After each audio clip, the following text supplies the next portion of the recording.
Eh bien, je suis le père Christian. J'appartiens à la congrégation des Pères du Saint-Esprit. Ici, nous sommes dans la maison mère des Pères du Saint-Esprit. Et j'ai été envoyé au Congo en 1963. J'avais 27 ans. J'étais jeune et j'étais affecté au service de la jeunesse. J'étais aumônier des lycéens. Des lycéens et des étudiants, car à cette époque, il y avait un début d'université qui commençait à s'installer à Brazzaville. Donc c'était une époque agitée, 63, c'était la révolution qui avait renversé l'abbé Youlou et qui avait installé un régime révolutionnaire. On était très agités. Les jeunes étaient dans la rue, et les jeunes étaient armés. C'était un peu compliqué. Et, et à cette époque, de l'autre côté du fleuve, à Kinshasa, c'était Tchombé qui régnait. Et les responsables se disputaient par radio, par-dessus le fleuve, s'insultaient, se traitaient de tous les noms. Et un jour, Tchombé s'est fâché et il a renvoyé à Brazzaville tous les ressortissants du Congo-Brazzaville qui résidaient à Kinshasa. Alors on a vu arriver plein de gens, beaucoup de jeunes, qui sont arrivés et qui ont essayé de se réinstaller à Brazzaville. Et parmi ces jeunes, eh bien, moi j'habitais un foyer pour accueillir les lycéens et les étudiants, et j'étais dans le quartier de Bakongo, et j'ai vu arriver des jeunes qui étaient en difficulté parce que ils avaient interrompu leurs études, ils n'allaient plus à l'école. En arrivant à Brazzaville, ils n'ont pas été accueillis dans les écoles. Donc c'était un peu des enfants de la rue et qui vivaient comme ils pouvaient là où leur famille avait réussi à s'installer. Et un jour, ils sont venus me voir. Et ils étaient un groupe de 7, et ils faisaient de la musique, et ils faisaient de la musique en dansant. Donc ils chantaient et ils dansaient. Et cela m'a beaucoup intéressé, j'ai trouvé que c'était très joli, et que c'était intéressant, qu'on pouvait faire quelque chose avec ça. Et alors ils m'ont dit, tu es le président général de notre club. Alors je vais dire, bon, qu'est-ce qu'on va faire? Bon, ils sont arrivés, ils ont mangé là, et puis ils se sont installés là, ils ont dormi là, et puis il y avait une salle de spectacle paroissiale qui était juste à côté de chez nous. On faisait des répétitions, on faisait des mises en scène.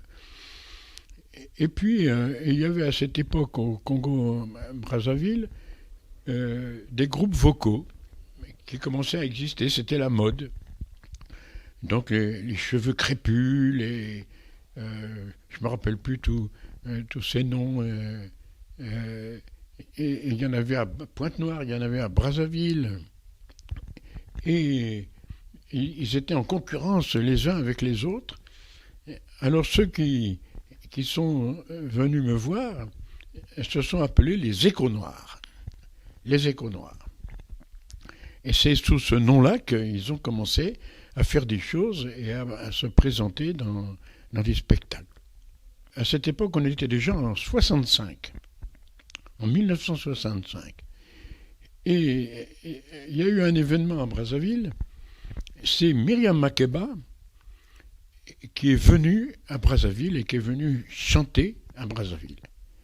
Et ça a été un événement musical extraordinaire.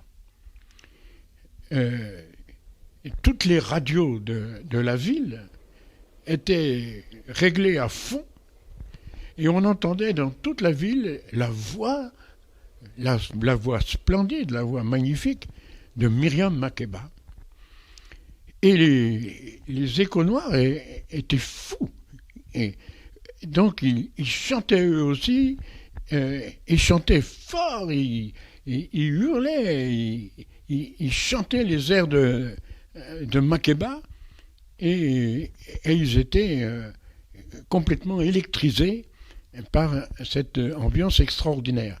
C'est assez extraordinaire quand dans une ville, dans tous les quartiers à la fois, tous les postes de radio sont ouverts et qu'on entend la même chose sur toute la ville, la voix de Makeba. Et donc ça a été un début important. Quand Makeba est parti, nous on est restés et la jeunesse révolutionnaire a organisé un concours de chant entre les groupes vocaux. Et les Échos Noirs sont arrivés les deuxièmes à ce concours. Moi, je pensais qu'on aurait dû les mettre premiers parce que, à mon avis, ils étaient vraiment les meilleurs. Mais bon, ils étaient les deuxièmes. Alors déjà, ça leur donnait une certaine renommée. On a fait des spectacles au Centre culturel français qui organisait des spectacles à ce moment-là. On a fait des spectacles dans les paroisses. Et puis, en 68, l'idée nous est venue d'essayer d'organiser une tournée en France, d'aller voir si on pouvait présenter notre spectacle en France. Alors on a regardé si c'était possible. On a vu que le gouvernement pouvait nous autoriser à partir. On s'est préparé, on s'était équipé d'un espèce de décor que l'un des Échos Noirs, qui était peintre, en plus d'être chanteur, avait réalisé sur une toile. C'était assez beau, c'était intéressant. Il nous avait fait 2 toiles différentes, une toile pour représenter le village et une toile pour représenter la ville.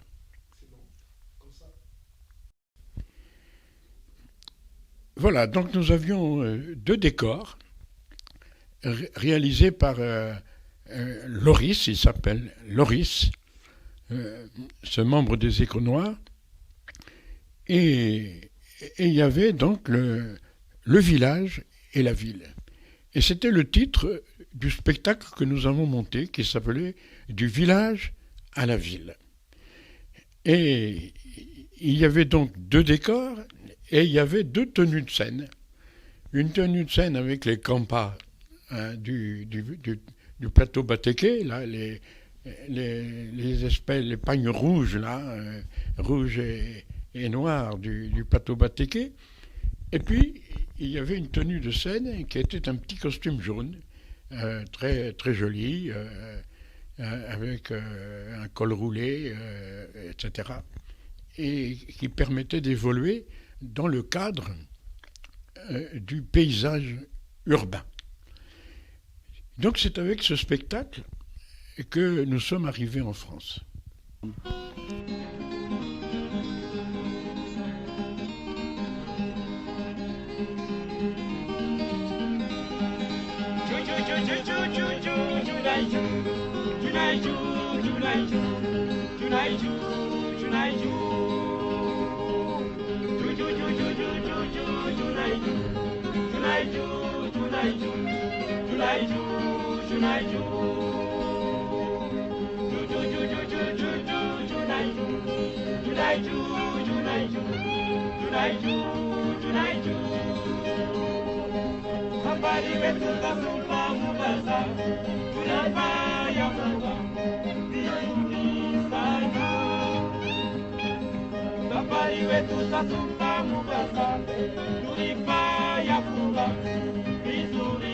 Sana safari wetu tasumba Mombasa, tulifanya fura vizuri sana. Safari wetu tasumba Mombasa, tulifanya fura vizuri sana.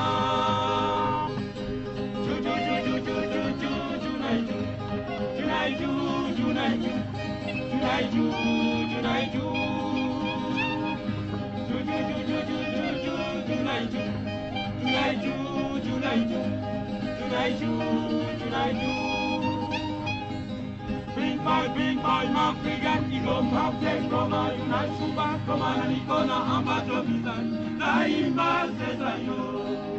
Bring my African Eagle, Captain Roma, Unite Super, Commander Nikona, Ambato Bizan, Naima Cesayo, Naima Cesayo, Naima Cesayo.